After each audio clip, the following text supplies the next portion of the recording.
Boa noite. Hoje eu tô gravando de noite.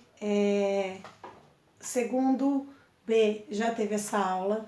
Segundo A e segundo C ainda não. Então vamos entrar primeiro em Max Weber, ok? E eu vou postar o segundo B ganhou uma aula menos de sociologia. Não exatamente uma aula menos. Mas é porque eu preciso equilibrar, gente. Então, a aula dessa semana fica sendo Max Weber e a gente deixa o Karl Marx para a semana que vem, tudo bem? E aí fica valendo essa aula, fica aí também uma aulinha gravada para o pessoal do segundo B, beleza? Bom, quando a gente falou do Durkheim, o que era mais significativo no Durkheim? Mais significativo no Durkheim era o fato de que o Durkheim entendia que a sociedade, lembra que eu fiz aquele círculozinho, ela influenciava as ações de indivíduo através dos fatos sociais, tudo bem? Quando a gente fala de Weber, a gente vai ter um pensamento completamente oposto. Primeiro a gente tem que entender que o Max Weber, ele é um homem do final do século XIX para o século XX.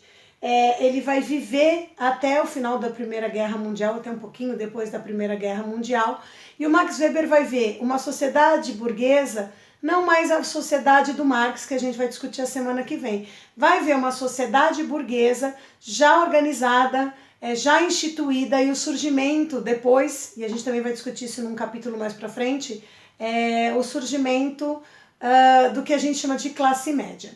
Então o Weber, ele olha para essa mesma sociedade do Durkheim, mas ele diz que ao contrário do que o Durkheim pensava, não era a sociedade que formava o indivíduo a partir do fato social.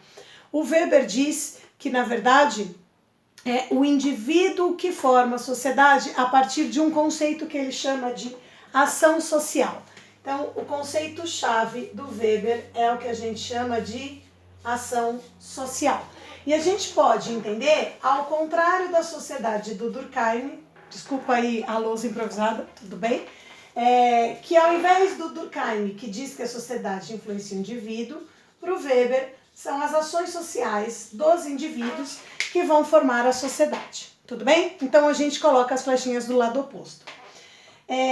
A ação social é tudo aquilo que é a ação humana dotada de um determinado sentido. Então, o que é isso? Significa que o indivíduo toma decisões, né, age socialmente, influenciado sim pela sociedade. O Weber não exclui a sociedade da tomada de decisões do indivíduo, mas ele vai dizer que isso motiva o indivíduo a determinadas ações, mas que a ação é do indivíduo, ok?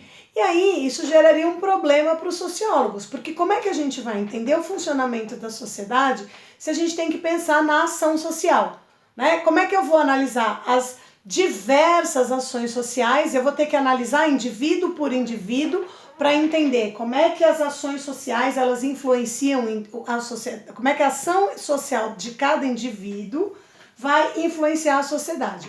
Então, o Weber diz que a gente não vai olhar para os indivíduos. Ele vai dizer que todas as ações sociais que todos os indivíduos fazem dentro da sociedade, elas podem ser classificadas no que ele chama de tipos sociais. Tipos ideais. Então, vamos lá. O Weber olha para os milhares de indivíduos que tem na sociedade, tudo bem? Ele percebe que cada indivíduo realiza ações sociais. Uma ação social, por exemplo, pode ser eu me casar.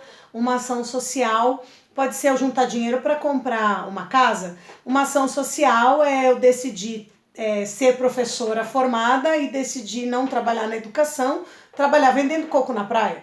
Tudo isso são ações sociais e que elas são de cada indivíduo. Mas o Weber diz que essas muitas ações sociais, elas têm traços marcantes, né? Elas acontecem por determinadas necessidades. E caberia ao sociólogo encontrar esses traços para poder entender as ações sociais. E aí então Weber chega no que a gente chama de tipos ideais. No livro de vocês, são 4 tipos ideais, tá bom? Mas eu penso que a gente pode classificar em 3, tudo bem? Depois eu vou postar do meu caderno as minhas anotações, certo? Mas mais para vocês terem noção desses tipos, embora também tenha no livro. Vou colocar aqui, no livro a gente está falando da página 139, 142. Tudo bem? É isso. Então, o que acontece? Os 3 tipos de ação social são a ação racional com determinados fins, a ação racional baseada em valores e o que ele chama de ação afetiva e tradicional, que eu e muitos outros sociólogos consideram como apenas uma, porque a linha que dividiria a ação afetiva da ação tradicional, ela é muito, digamos assim, muito fina. Então a gente poderia colocar essas 2 ações mais ou menos no mesmo patamar. Então vamos entender aqui. Eu vou dar alguns exemplos. Foi legal no segundo B porque a gente fez uma pequena discussão e aí a gente foi tentando achar qual das ações eram. Então a gente tem ação racional com uma determinada finalidade, ação racional baseada em valores, afetiva e tradicional. Então, uma pergunta que eu gosto de fazer, que é bem interessante, é assim, e aí vocês pensem aí entre vocês. É uma porcaria, né? A gente tá distante, mas vamos supor que a gente está conversando, ok? Que eu consigo ouvir vocês. Então, se eu fizer a pergunta, quantos alunos da sala foram batizados na Igreja Católica? Eu acredito que pelo menos uma metade da sala vai levantar a mão, certo? Então, batizar os filhos é uma ação social. A gente já vai tentar entender de qual natureza ali. Acontece que se eu continuar a pergunta dizendo quantos de vocês que foram batizados na Igreja Católica continuam seguindo a religião católica, frequentam a missa, participam dos eventos religiosos? Eu acredito que desse número, desse grupo que levantou a mão que foi batizado, deva sobrar aí uns 2 ou 3, ou seja, 1/10, se chegar a 1/10 do número de pessoas que são batizadas na igreja. Então, muito bem, a ação social é batizar o filho. Essa ação social, ela é uma ação social tradicional, ou seja, eu tenho uma ação dentro da sociedade, eu batizo meu filho para fazer parte, inclusive, dessa sociedade, mas não porque eu acredito na igreja ou porque é a religião que eu frequento, mas por ser uma ação tradicional. A gente poderia usar isso, por exemplo, em relação às festas de 15, ao casamento também na igreja, porque quanta gente se casa na igreja, não necessariamente por acreditar na igreja. Então, isso seria uma ação tradicional. Claro que alguém vai levantar a mão e falar assim, não, professora, mas eu continuo, eu fui batizado, a minha família frequenta a igreja, a gente vai todo domingo na missa. Bom, aí então ela não é mais uma ação tradicional. Ela é o que a gente chama de ação racional, porque ela é consciente. Eu batizo meu filho porque eu acredito naquela religião, porque eu frequento aquele grupo, porque é a minha crença. Então é uma ação racional baseada em valores. Valor, crença, né, religião. Então é ações sociais que a gente faz porque a gente acredita naquele valor, naquele ideal. Tudo bem? Então veja que eu usei a mesma ação social, que é o batizado de uma criança, mas eu posso observar os indivíduos e falar, bom, mas há vários indivíduos batizam seus filhos porque é uma ação tradicional, todo mundo batiza mesmo, e um grupo de indivíduos batiza porque acredita na religião, porque segue a religião católica. Aí a gente tem outras, por exemplo, eu estou dirigindo meu carro, tudo bem? E eu levo uma fechada no trânsito. Situação absolutamente comum. Eu não vou analisar o cara que me fechou, vou analisar a mim. Se eu abro o carro, abro o vidro, né? E xingo o cara e falo um monte de palavrões, inclusive para ele, eu tô tendo uma ação social. Se eu tomo essa decisão de xingar o cara que me fechou no trânsito, isso é o que a gente chama de ação social afetiva. Afetiva, amorosa? Não. Afetiva porque é baseada na irracionalidade, na emoção. E a tradicional também é um pouco irracional se a gente pensar por esse ponto de vista. Mas eu xinguei o cara com uma briga de trânsito, eu tô tendo uma ação afetiva. Eu simplesmente ofereço o meu lugar a uma mulher que está com uma criança chorando, pode ser uma ação afetiva. Eu passo na rua, tiro uma florzinha de um canteiro e entrego para a pessoa que eu amo, uma ação social afetiva. Então ele diz que uma grande parte das ações sociais dos indivíduos são baseadas nas questões afetivas, tudo bem?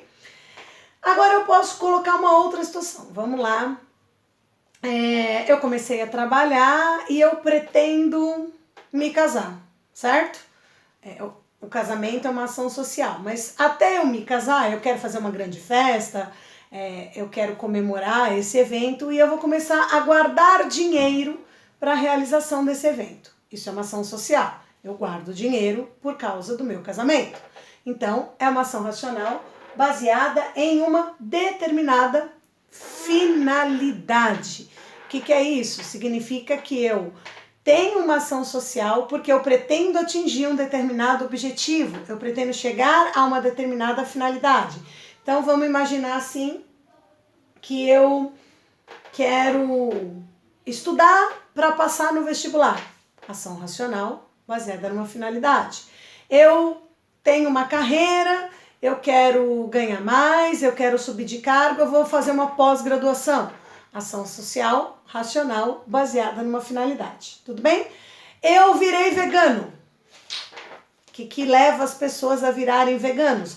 Segundo o princípio do Weber, né? Segundo a teoria do Weber, isso seria uma ação social baseada em valores, né? Eu acredito que não deve maltratar os animais, eu sou um defensor da causa dos animais, então, uma ação social determinada em valores.